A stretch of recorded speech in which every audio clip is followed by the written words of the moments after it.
चे हंतक्सिबु करी तौरबनो खंगदे मीने इंगे हायरसु अइदी इसासे हुमांगदा पक्कांग हे कांगगा ले अहल लोइसलकपसिनरा खंगद्रेदा इचे आई सुनीदा इबेमा अहिंग अहिंगदने हुमांग कांगबना तुमगा याबा नते मोय मपानने ngawrabbu hairabo hida ningtham thasidabu humang kangi hai haidana ho thabak wabana oirambasu yai che ho khangdre wadrira khoidause pangsau de hek saugatli aise thagi khongkapne na tawri sisu amuk lakani amuk hek uina lepkini lepta leper bra su hek nattaba mathong maram khangbaga natreda saubi haima wari nungai ngai dane mi lakpaga amta khangdri oi be ma kai leidoino nangbo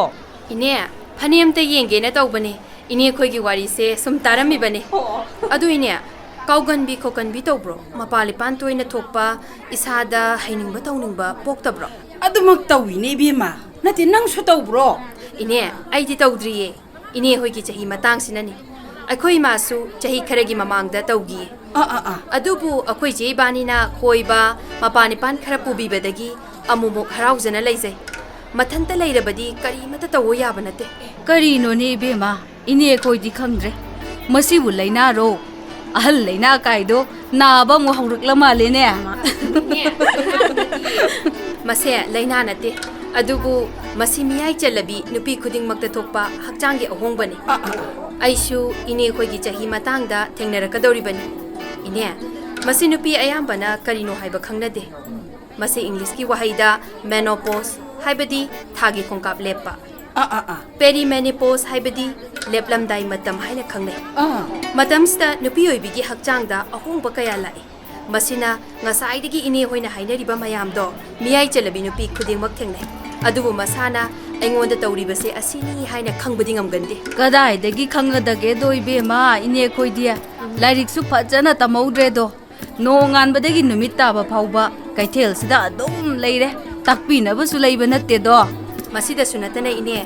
karigumba laina layong kharedagi angang khaw amadi ovary haina khangnaba nupigi hakchangi kayat ama lokthokiba amadi cancer layeng da sizinariba chemo gi layeng sinasu naha oiba nupi singdasu thokhalle